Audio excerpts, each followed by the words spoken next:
kwakira umufasha kerizoba ayimfiteka teka kugira ngo washesha kurukuru kandi no kugira ngo burchimwe cyona ukushesha sime mbabazi kandi kugwira nabo sime mbabazi oyinewusoni kanye sije kana program eji yakasheshe kitwa burizoba atwanzo television na stars zomona zimwe zo kwata mucanga kitu menere twafuka singari Ntungamo yitu nebintu ebiryo mu Ntungamo natungumisha burizoba na basakabani ndaisa wanywana banje kuga mu Red Cross kubasa kwantureba ni shongati esquate na Red Cross abantu bitura Red Cross konkata bakumanya Red Cross niki umushoma kutukasoma Red Cross so kamba sakabani ngakira kandi umugeni ndasakabana tuyajora meanwhile atugamba nenda ali asakwatureti twakwa cyushitines webere mnoko telekana sawa program yes and wisdom nyano waje abatakumanya nabanyita asimire irare yes kandi nye manager wa Red Cross abatunga mu branch yes so nashimira ko kubandyaha kandi nashimira ko kunyita ureba ngo nabagandira Ebirikukwata Red Cross yes suppose for Red Cross batera bujyango obanza tematebe mu muntu tureba tubaze tumanye Red Cross niki cyo cyonka Red Cross umujungu mbagete humanitarian organization yes abo kumanya humanitarian organization zibazo ubu abamagara bomuntu so Red Cross tuturuho kureberera amagara bomuntu. In fact, for us we say life first. Yes, that's what we say.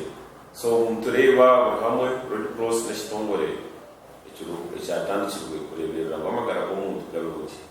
umunyakuri mukuna kushikira ongaitize humanitarian organization turi not Uganda only turi umunsi bona. Yes, Uganda turi umunsi bona. So mu Uganda turi almost in the offices on the Ahakitongore atano nemo 51 branches. Yes, when Ntungamo eju aza Ntungamo abatakuma Red Cross yeri yawo abazwa municipal council Red Cross yeta. So ititwe abokora mu Red Cross ka history kache Red Cross ikatandikira a humanitarian organization konka kacheka bifa mwe na komanisaho orutaro rwa resere Red Cross nebaho ukabwe rwa aba France bakubana aba France na Italy bakubana n'aba Austria. Yes, urwo rwa Red Cross nebaho because urwo rutaro rwajangwa mahebone kege mitwaro ekege mu mitwaro ashatu nebi umurutaro. So mbakugambira ngo mitwaro ashatu nebi ngo rutaro kamara just 16 hours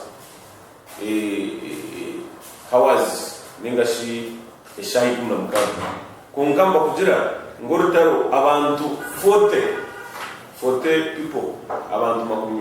mitwaro ena umurutaro rwe 16 hours bakaba affected. yes, affected how nanone batugira umurutaro rwa France Italia na against Austria abafire umutwari umwe nekubita bakafa umutwari netano ikaba wounded yaje sabu yakorachi. So aromushiyo utukweta kafonda wa Uganda Red Cross Society obakweta Henry Dunant obwakari umushija ari businessman. So okuyabire ari muri gendo rwe umunyunyi on his journey to his business yabe nazo business zeye yarebe cyatekingira press yayemerera yashaka abantu bari bajwerana abantu bafire bakora cyajya tapana atato kabo. yes, So cyakoze rebereza inyunye yayemerera yatere nuru yahisha abantu bije bayambe ekiyabe nafa niki abantu bafire umwana afa especially harigawe affected batakafire. yes, So kuyahereze yageze wenda abakoze umuntu umutaka yabo kunkana abantu kuyatire ngurawe batinuro rutaro aba community abari hihi bija bamuyamba yapakira abantu uyu mwaba ine motoka wabaye n'icyo kubasa kutwara umuntu yakora ki yachukora babatwara umwirwaro. Of course no kutwara umwirwaro amwe bakira abantu bakora ki mbafa. So kuyahereze cut the story short yaheza kuyamba abantu yareba ngo iki kintu cyo kuyamba nkecyabo katije abantu bamaze kufa yaje yandika igitabo cyeye the memory of Seferino the memory of Seferino n'urutaro urwabire ho yahandika katabo kuyagahandikira leta amahanga gone abuya yisire almost amahanga gakora gabura idea yo kuyamba abantu because nyenda kugana no kugaza program no kutuyitujya yo hati no basapori n'icyo arabatazi n'icyo yo no basakuba ibiro byo mumbaga nyimwaje abandi bari mu Rwanda abandi bari mu bazika so kuyahandikira idea yeye kuyahandikira yahita amahanga gani no gakora ajibaye ishingwe ndakoreka ubwo businessman ubwo musutize nandi so hati batandika abantu batandika ukunda ikigombe cyo munonga mwene tajiri hari chakanagahi mu Uganda nango mu Uganda kitatandika abakazi bo bakitandije the ladies abakazi mu manya wo binesas nyingi kusiga ito bashije turokireba ugiye techo gikora kibaho ninga cyahingwe unkabakazi bamanye cyane iro storage kuko naje kugambira umuto wa gwesas bija ba making sure batandika mu bitweta Uganda Red Cross Society. Now itungaba Uganda Red Cross Society abantu bingi abutumanya batumanya ko kwireza ubuyami nango wabuza abandi ku describing Uganda Red Cross Society bajyaho nabeshagamo yabingira kuba kwita ukigira ngo nabo kuyamba akwireza ubuyami and indeed ico cyonyine ekikoze iki aho kwito turiyo mu disaster and preparedness turiyo first aid turiyo blood donation turiyo mu emergency and response dore turiyo wachenge so jojo kurebera umunsi yona for example hawo ngorutaro mu bantu katina yo abantu abakubasa kikambeta aba Red Cross haza abantu bingi abo Red Cross bomba jeta Uganda Red Cross it is Red Cross because Red Cross is international okuzo mu Kenya Red Cross okuzo mu Tanzania Red Cross okuzo mu Uganda Red Cross so ito turbo hamwe umunsi yona so just ko gambira abantu abino mutuma wa Red Cross wabanoje mu Red Cross to kwijamu uruza kwiha noisha uzire kuyamba abandi abatakubasa koraki abatakubasa kuyamba kunkana bwo kubasa kuyamba kunka aboni yo koraki yo kubayamba ati yo koraki kubayamba ati ngo muntu wawe yes ngo muntu kutureba akaga ni gwata mu kigombe cya Red Cross na tutari cyo muganirwa mu Red Cross yo banzomanye no basa kuyamba ndisho ikintu cyo kubanza kureba abo kuba twenda kuri uzo mu Red Cross uzire kwiha wachenga itoko tugambira ngo bataho mu Red Cross tubagambira ngo uje bazemu kuyamba abo batakweyamba so mwana muntu atakweyamba atakubasa kuyamba ndisho just kubetera ngo bije naho batujoining bayamba ndisho utakubasa kweyamba one Uganda Red Cross Society okuna bagambira tugiye mu disaster numurebe bintebyo nabikira kubaho everywhere n'umucyako bireba za bududa zingahi nawe reka tureke kuzahari ijo utube tujya mbabura ngo nanka ekasi chamati dumtri yas kuya yiri abayiganda Red Cross Society twatwaki namwe mwe bingi ebyahire tukaba wanduye ko nabitwa contributing twakoraki twabara abantu baretera farasi twabaretera odomara twabaretera shu nanka branchti twabaretera sabundi twabaretera ibyo nibyo wachenga ijo tukijyaho twareba nanka jije yasi ijenje rubare manye tugamba shamwe hari konka byamba na bayeze exam so twareba nanka jije yasi rubare second school dumchu na ikas nkayiganda Red Cross Society katekinga initiative yokumaking sure twazena mu twabaya twabure bintu ebinje bibire twaba contributing standard age na ikas standard quality yes so na yoku ya hili Uganda Red Cross Society taking initiative kuzayokora ki kubaya abo kwito tujyaho mbugwereza ikintu cyaho abraptire umwe wareba kumuzire ibyo sha branch tajine abantu dokushomeza romani kuzagura umfarasi kuzagura buki nkibi bintu no shango motabini ukani to Uganda Red Cross Society akubona katwara kachi mware birabo ko baza bududa abatirwe n'utunga mware birabo abari abo kuterwa urubare kawaho ibintu kawaho Ntungamo challenge y'ipine ebimwe tukira ku reporting mu Uganda Red Cross Society abo kuba natera ngo urubare azayo mweje muri itomwe turakora tuvura kuchimanya umuntu yatagambire omwe to kuchimanya konkeje niyo area yibi abo kuba tukora na government of Uganda abo kuba tukora nayo abo kubidwe turuho under the act of the parliament we are tuchirize so ikizo tukora na government aba Uganda Red Cross Society uko tukishitongore ekikuyamba abandi mwene ekikuze cy'wanumbuza ititwe twine record ya members because twine rukwenda kujoininga Red Cross tubantu mumanya nakora okugenda Red Cross twine categories ishaka ezo kujoininga Uganda Red Cross Society yes twine junior youth na bimyaka kurga 0 ninga shikorga ya 15 kugarahasi no wa kutakashire abako twina abantu abagure ko mu Red Cross baba kuma ikikora ekikumanyisa hati nyoko nkabana banje bone bagira mu Red Cross abako meche ikora ekikumanyisa rene cha kandi abo ba junior bashishire kumitanga utambuza ngo bazire umwabazire no bashishura kugira ngo ba members bachi ba Red Cross yes then twina myaka 18 sha myaka 20 ninga shima 10 ijo category bajeta senior youth timanyoban o category jo ormiu yes kurga myaka 18 sha myaka 20 ngana senior youth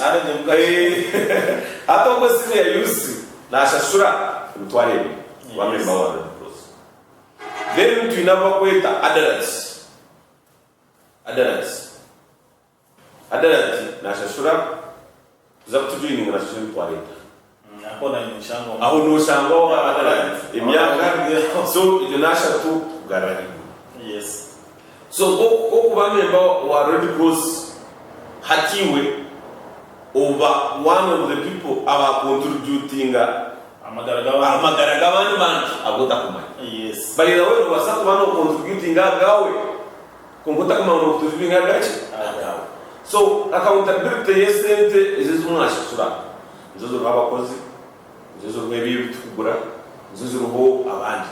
kongana kwese sente sikereza na members sikumara tisho kushanga Red Cross twine badona bamwe kokuganga hero kwe abahero bakacenga ibintu byo kuyambisha kurecha bono bakwata omwe bagira ngo abantu bantungamo bari mu safari in this area ushange ki bakora ki bakora so Red Cross abogwese bwabwinji ebitongore byinji government burchumwe cyone abinje bagese abo kuba practical wajereze sende ngo yamba abantu ne baya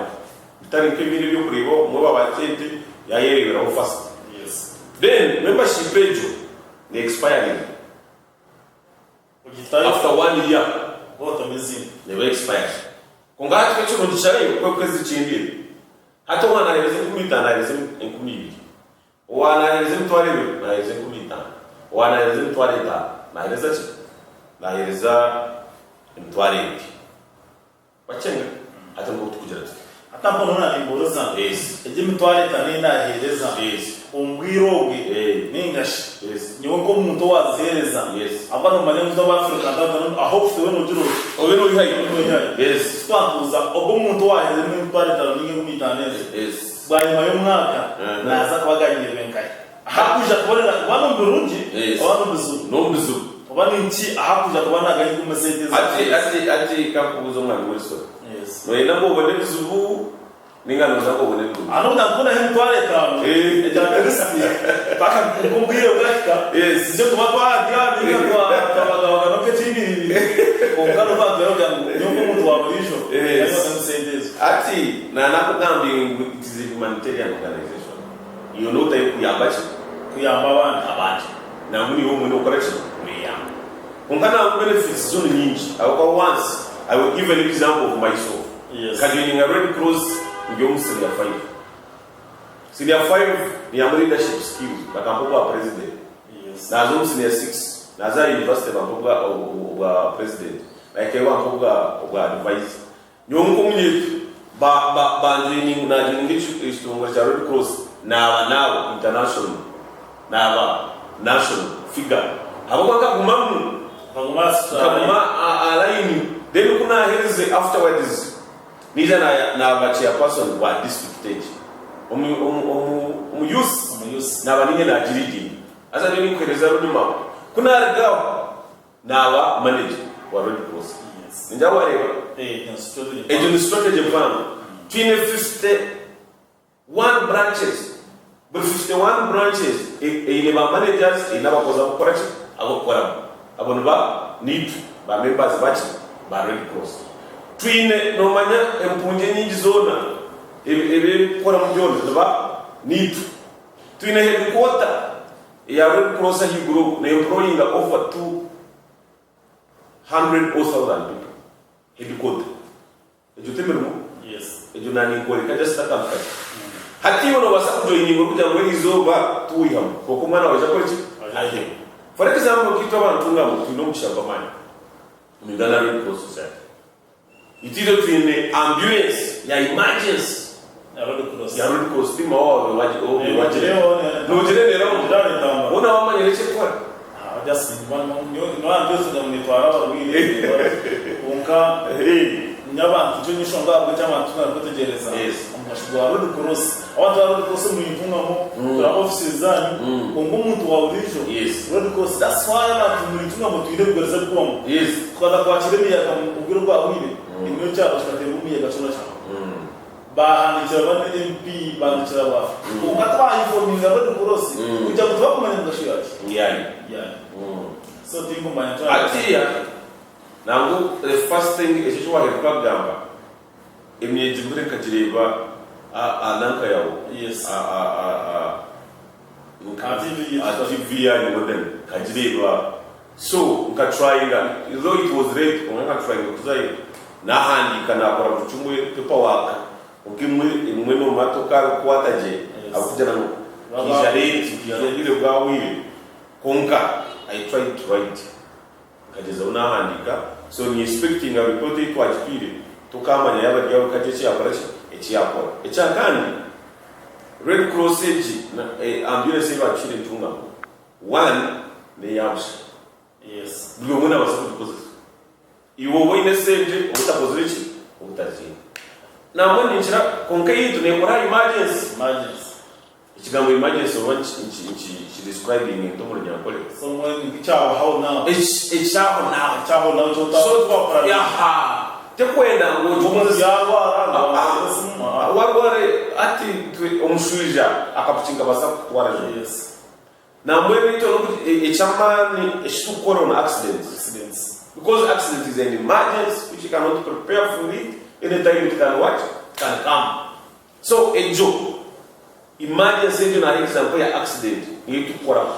sikwenda umuntu omukazi mayango abira idenda emyaka ngahi manyo amezi mwezi gone we expect you to prepare for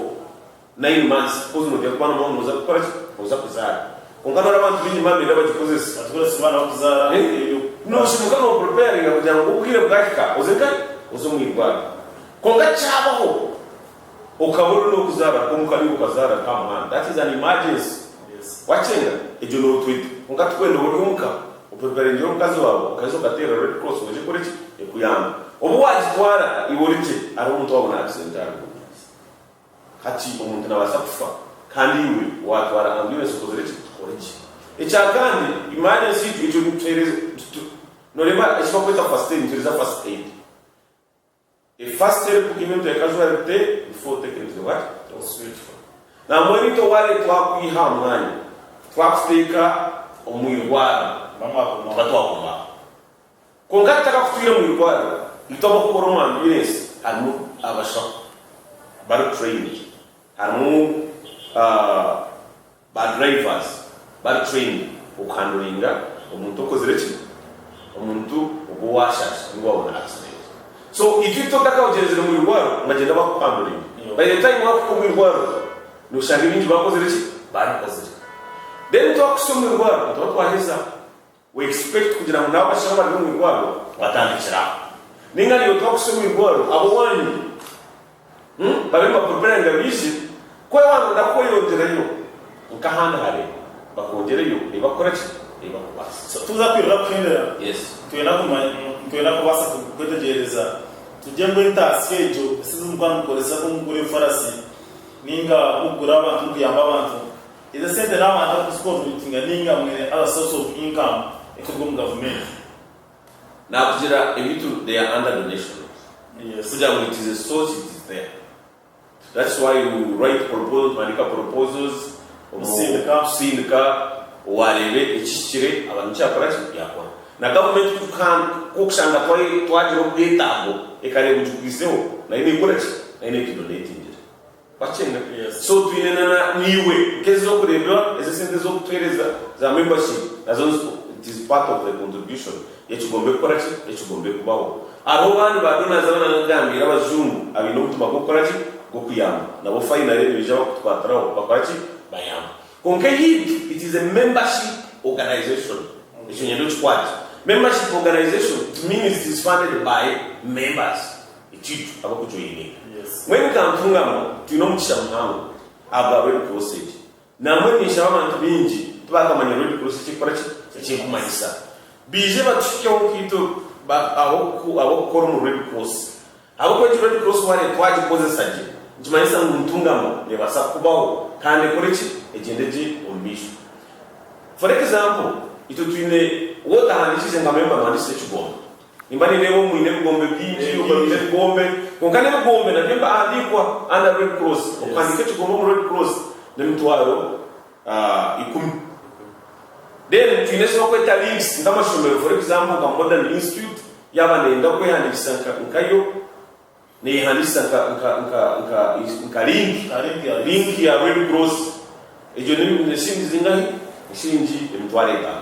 aso ko yandikisa mu red cross kwina advantages nyingi ezina nagambi yes konkese mwe ngako gukoreka za cyamatezo ishwa bituzirwa kuchira kuzirukangira twantuzimanyo rode zera under us they are registered as links. So twantu mayango ari abantu ba red cross twantu chumani tunya utiyamba ba red cross konga kwa bari iwe information bakakoraki bakakujibona na hajire cyabo bakakoraki bakakutera so mwena Ntungamo ni mbashaba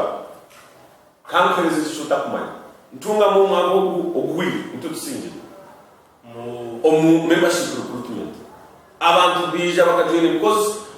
tukagira membership ya 752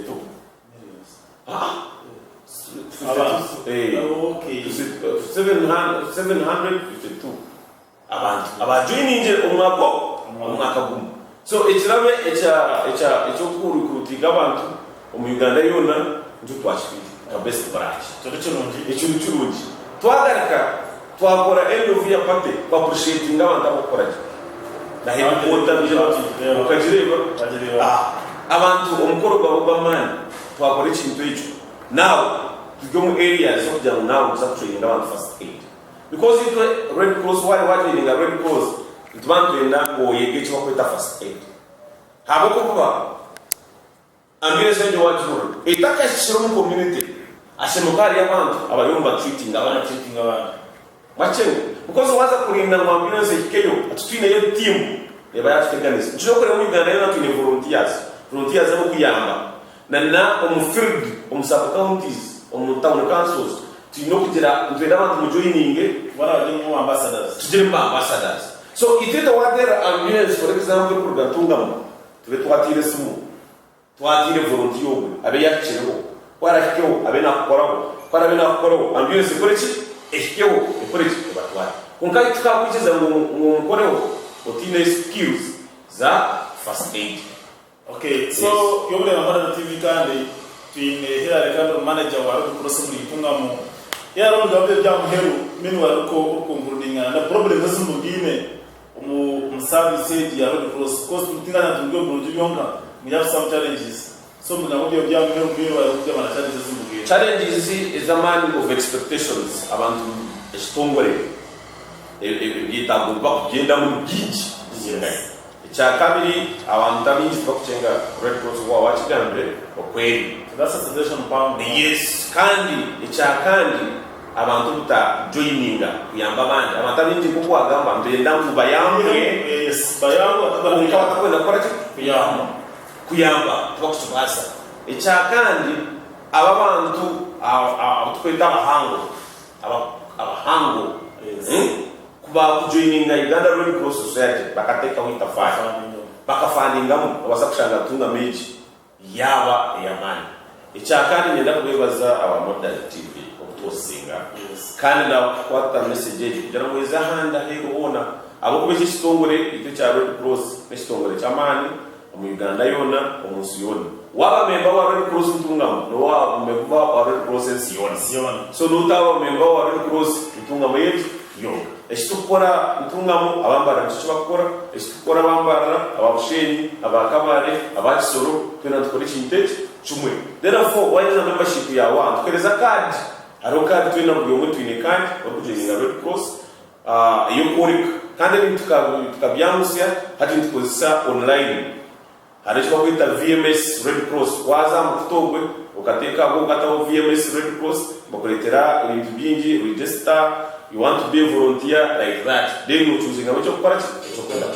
konka wabo tachibasise no basa kunteresimu ka manager usinsire team ningana nyakoreki kuyambe esimu yanjye mushanju 8 00 52 atanda mushanju 8 00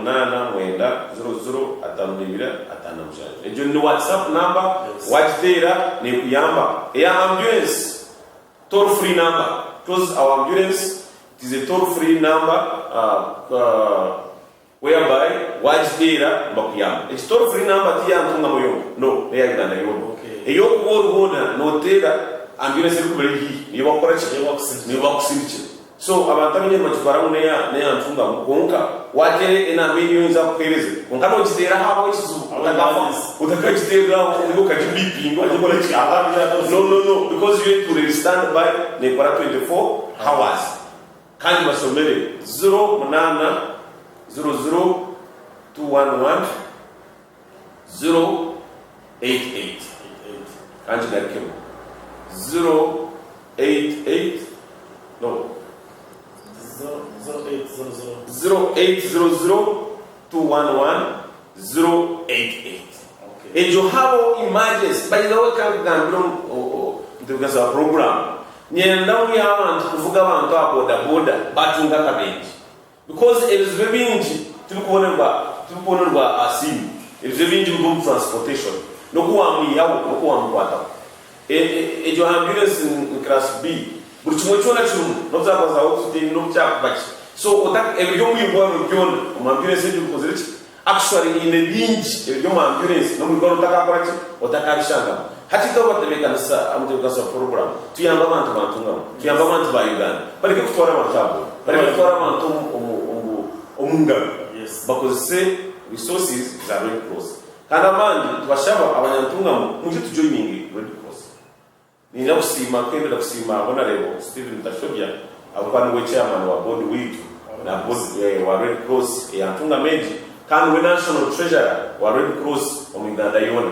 so na board members kandi kaida na simile volunteers banje abukora nabo because it Red Cross tunaba kweta volunteers na ngani kwetani yo tubere mbakushia yes twakusha suba konka is not true twakusha suba pako any opportunity na bo twasa kereza opportunity yo karachi yo kubanza mweni mo joining abantu mwena mwije amazire 6 abataka mazire mwije Red Cross abakwenda international placements Red Cross zero kuja mu training umko akashato mutsapo training first aid at 50,000 awujira ntenda kubahereza skills jangawa emergency then niwe wasekutu yamo otherwise mwebale munonga abukora nabo mu office yanje yitu kaba Red Cross mwebale kora kandi tubazina headquarter general secretary wa Uganda Red Cross Society na Ntungamo cyona nataka enda ubuchugure bamwita kwesi Robert na mbweni mshasha na waize kuferwa nyina konga kitu ngatimu ya Uganda Red Cross Society bakora mu magomani kwenda kumukwasa kandi mu tukubona Ntungamo na agiza umunonga kuri mu Ntungamo twagishwa akora ishitwako webere bro so ba Ntungamo yobora TV kandi no kugira ngo esande kujya tukugeza aho tubende batugambire ahabo kubana cyamazuma ibintu byinge bizurubaho Nintegatera ngore bagacana mbano gushomeza ebebuzi byakubaho tukademeza namazima yes cyendo ko twete ecama no kugira ngo burasare zakugezaho n'ode mutwade program yo kubegesa abantu kandi kugira ngo ecamazima batanga ubuzu konka hito abantu twayirinda bataka tuyambere aba program eji namuzo kanyesije kandi nyine mutayiwa ngimu za kamera mwe bari munonga. Thank you.